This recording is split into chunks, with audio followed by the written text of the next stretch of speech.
Andor Season 2, Episodes 4, 5, and 6. And the show's good. My name is Randall. Welcome to the Blastdoor Cantina. Like, comment below, join in the discussion. I really love the spy thriller type style they're filming in that storyline. I think Cyril's story's so good. I mean, so I kind of liked him in Season 1. I thought he was kind of weird, but I'm really liking him more. Right? This is the greatest thing that's ever happened to him, is to be basically manipulated by his girlfriend or whatever they are. And because that's how I see it. Do you guys agree that he's being manipulated? If he loves it, it doesn't matter, right? I thought the stuff with Saw Gerrera and the Partisans was great. Did we know before that Dakar was the home to Saw Gerrera and his Partisans? Because I didn't. So if we didn't know that beforehand, that's really cool. And if you don't know, that's the Resistance base in The Force Awakens. Bix isn't doing too well. That's sad to see, but I think that storyline gets cleared up. I think she gets the closure she was looking for by killing Dr. Gorst. And at first I thought that was a dream, right? Her already being in his office and doing that to him. And I thought she was going to push the button and wake up from a dream. But she pushes the button, and I'm still thinking it's a dream until I see Cassie. I don't know why. I know that Lonnie has that information now. So killing him was cool. I think we're really going to see Bix come into something great in the next two blocks of episodes. When Cassian, and these are things that I'm really interested in, because as an artist, as somebody who's worked in theming and stuff like that, I love looking at backgrounds and the different sets and stuff like that, and even the logos, because I thought it was the travel agent. It was almost like a travel agency where Cassian was setting up his trip to Gorman, and their logo was super cool. And then the way the store design was cool, because the packaging, I kept looking at the background of the packaging for the random food and stuff like that. I thought that was pretty awesome. I like Gorman. I think Gorman's pretty a awesome location.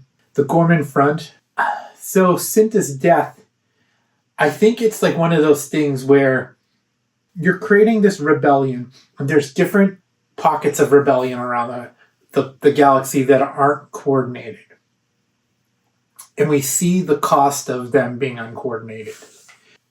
And it's unfortunate. It's obviously somebody who's a valuable asset to the rebellion, to Luthen, but a dumb mistake gets her killed. And if you watch stuff like Band of Brothers or the Pacific, some of these, and even study World War II and other war things, where you see that dumb mistakes get people killed.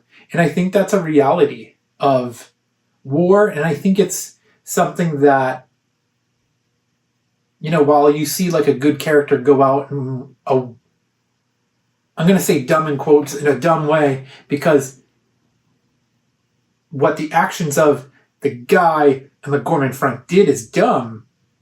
It's a reality of war. It's a reality of their situation. And it just also it shows the viewer the cost of rebellion. Bail Organa, I was not expecting Bail Organa, and it took me a minute, right? I was like, what the... It was jarring to see that Benjamin Bratt is Bail Organa. I did Google it. They tried to get Jimmy Smits, but they had scheduling conflicts, and that's just the real world thing of making movies and TV, right?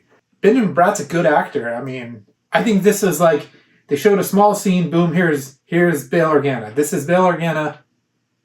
It's just one of those things you got to accept. I think now that the introduction of Bail Organa is out of the way, next time we see him, it won't be as what the hell, right? Because you want Jimmy Smits. We all want Jimmy Smits. Which I love the scene with Clea and Lonnie, as, they're working together-ish, because Lonnie wants nothing to do with it because it's going to blow his cover. And Krennic's there. All the other Imperial guys are there. They're looking at Davos Golden's art collection, and Krennic is there. And I thought that it was funny when Luthen says to Clea, we should have killed Krennic. Like, they could have just killed him right then and there. It's a funny joke. I think it's because of the audience. It's one of those audience things too, right? Where you're like, well, he's right there. Just kill him. Just kill him. Even though in reality they can't because of obvious reasons, but it's just, I think that's like a wink to the audience that like he's right there. You could have just killed him. Yeah, I think that's my quick, like, just my thoughts. I'm not doing full breakdowns of these things. You can watch Star Wars Explained. He's much better at this than I am. I'm just kind of giving my thoughts. I'm loving this show. Rogue One is my second favorite Star Wars.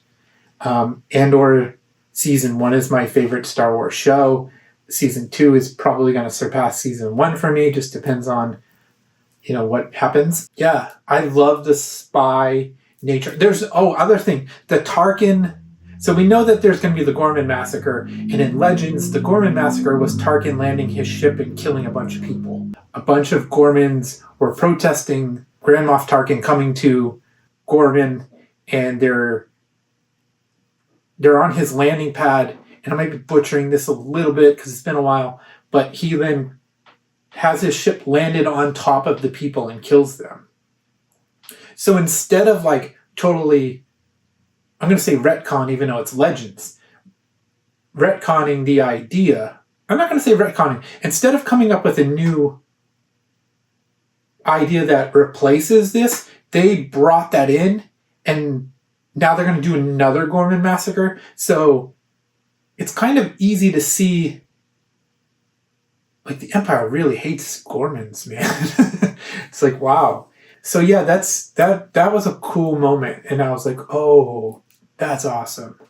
And then I do want to touch on Saw Gerrera a little bit more. He is freaking crazy. So yeah, with the Rhydonium, and we've seen Rhydonium in Clone Wars Rebels, and most recently The Mandalorian and the episode with Bill Burr, where they're driving like the tank transport things and they couldn't go too fast, and there's the pirates. We know that's volatile fuel. I kind of thought, in a way, and maybe this, I've only seen it once, but I will rewatch, that the explanation of what Willem was actually doing was a little weird. Just me? I don't know. It might have been, I was watching that one, it was still kind of late. I want to go back and watch and see like a little bit more to see if I can understand exactly what they were trying to do. And I don't know if they're just trying to, it's just a fuel depot? I don't also know. So we saw that Saw said that, they were going to teach the other guy, and I'm blanking on his name, it doesn't matter, he's dead, how to do what Woolman was doing. But then they said that guy was a spy and shot him. Yeah, I'm just going to take it as face value as he was a spy. Sure, why not? You're telling me he is? Sure, so he is. Whatever. It makes sense that he would say, so what exactly are you doing? Because I can just focus on that, and then he could just rat everyone out. But you also know that Saw Gerrera is extremely, extremely paranoid. He would assume that he's a spy based off of him asking certain questions. So we'll see. I don't know. I guess we won't see. He's dead. He blew his head off. They shot him in the face.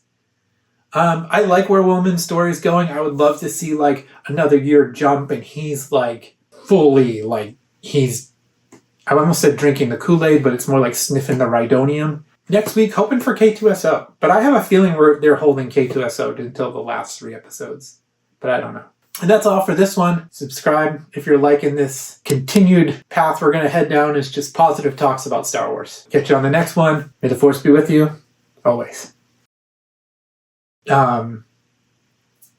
Gorsh's... What's it called?